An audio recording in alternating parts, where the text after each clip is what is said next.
Hello दोस्तों। तो क्या आपका भी ट्रेडमार्क का ऑब्जेक्शन आ गया है और आप उसको ऑब्जेक्शन को फाइल करना चाहते हैं?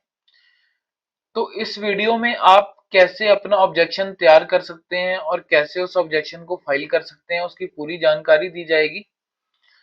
जो ऑब्जेक्शन है मेनली दो सेक्शंस के अंडर आता है, सेक्शन 9 और सेक्शन 11।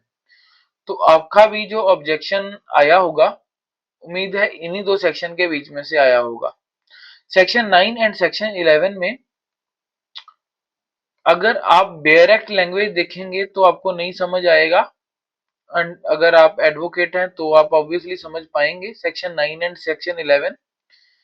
बट अगर सिंपल लैंग्वेज में मैं आपको समझाऊं सेक्शन 9 क्या कहता है।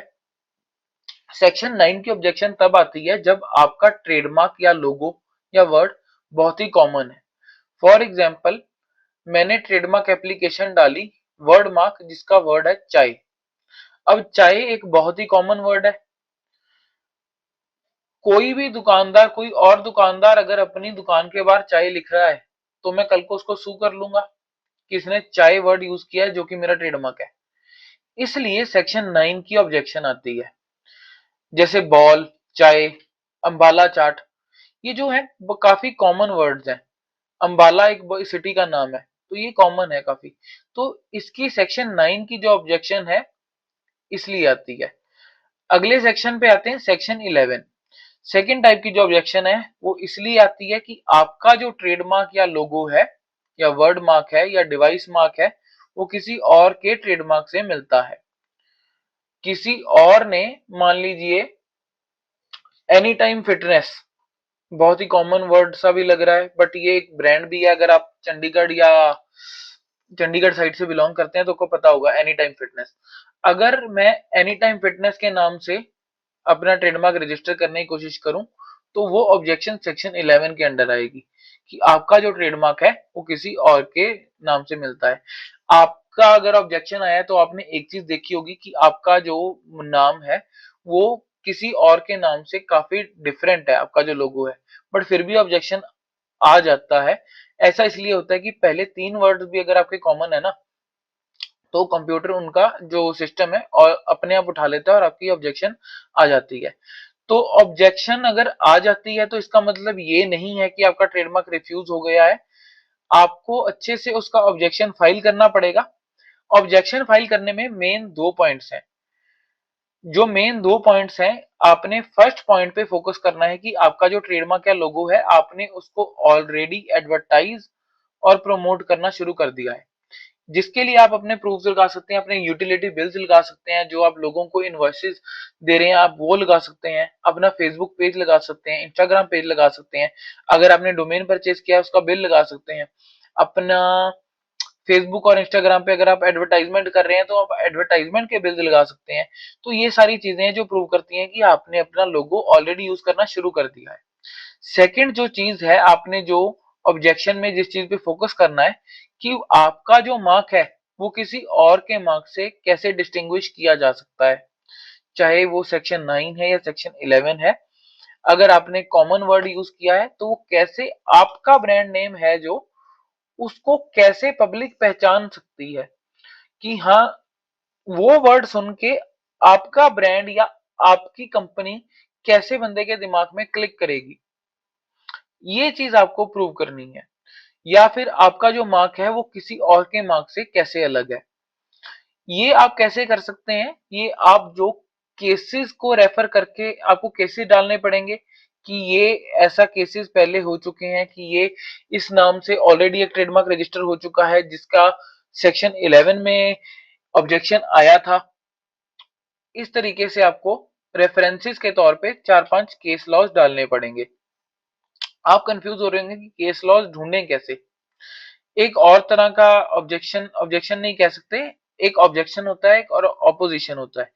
आपने केस लॉज कैसे ढूंढने हैं, मैं इस ये इलेबोरेट करने के बाद आपको बताता हूं कि आप कैसे केस लॉज ढूंढ सकते हैं और कैसे आप अपना ऑब्जेक्शन खुद से बना सकते हैं, बाकियों के ऑब्जेक्शंस को रीड करके या स्टडी करके, बाकियों के ट्रेडमार्क्स को स्टडी करके। एक अगली चीज जो है ओपोजिशन। जो ऑब्जेक्शन आता है वो ट्रेडमार्क रजिस्ट्री की तरफ से आता है। ट्रेडमार्क रजिस्ट्री को अगर आपके ट्रेडमार्क में कोई कमी दिखती है सेक्शन 9 या सेक्शन 11 जो मैं आपको समझा चुका हूँ, तो वो ट्रेडमार्क रजिस्ट्री देती है। अगली चीज है ओपोजिशन। एक बार आपकी ऑब्जेक्शन हट जाती है, चाहे ऑब्जेक्शन आपने फाइल की उसके बाद हट गई, या फिर ऑब्जेक्शन आपने फाइल की उसके बाद शो कॉज हियरिंग हुई, may be 2 show cause hearing हुई, मे बी 3 हुई, मे बी मल्टीपल हुई, उसके बाद आपकी ऑब्जेक्शन हट गई।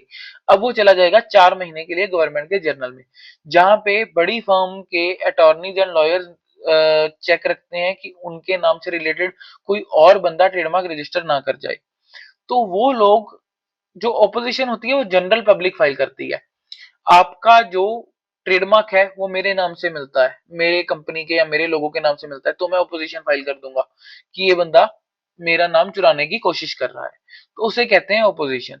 जो हमने पिछले सेक्शन 9 और सेक्शन 11 की ऑब्जेक्शन डिस्कस की, उसकी कोई गवर्नमेंट फीस नहीं है, वो फ्री ऑफ कॉस्ट फाइल होते हैं।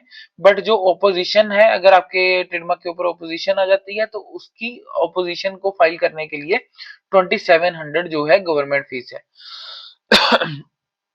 अब आते हैं मेन बात पे कि आपने अपना केस या ऑब्जेक्शन तैयार कैसे करनी है। इसका सबसे बेस्ट जो तरीका है, अगर आप एक्सपीरियंस हैं भी या नहीं भी, आप इस लाइन से भी हैं नहीं भी, आपने यहाँ पे पेंडिंग मार्क्स पे क्लिक करना है और अपनी क्लास, कोई भी आप क्लास में रजिस्टर करना चाह रहे हैं, फॉर एग्जांपल हम फिटनेस की बात करते हैं, 41 में मैं यहाँ पे जाके लिख रहा हूँ फिटनेस।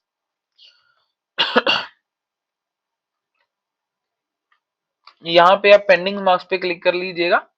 यहाँ पे सर्च पे क्लिक करेंगे तो आपको मल्टीपल, हजारों की गिनती में आपको ट्रेडमार्क्स दिखेंगे। इनमें से आप कोई भी, फॉर एग्जांपल मैं ये कॉपी किया, ये जो है ट्रेडमार्क का नंबर है, यहाँ पे जाकर के मैं फिर trademark application registry national IRDI number पे क्लिक करके यहाँ पे वो कॉपी पेस्ट कर दूंगा और ये डाल करके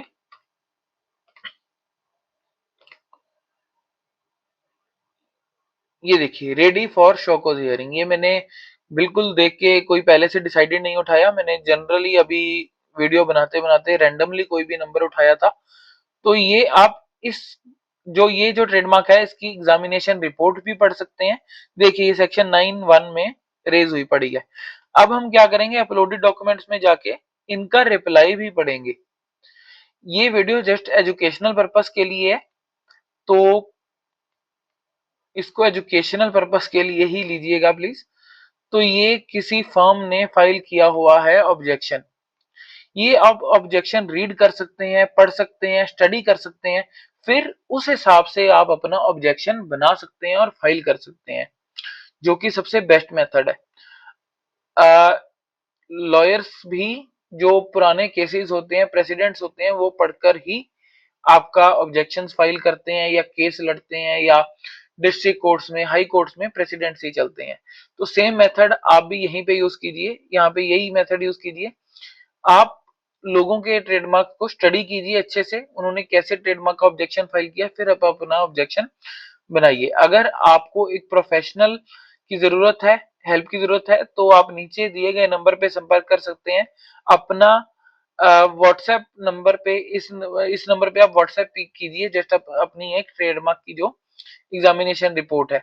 अगर आपको वो भी डाउनलोड नहीं करनी आती है तो आप हमें कांटेक्ट कीजिए, हम आपको पूरी सहायता करेंगे। Thank you for watching the video. ऐसी और वीडियोस के लिए प्लीज लाइक एंड सब्सक्राइब कीजिए ताकि हम और वीडियोस आपके लिए ला सकें। Thank you.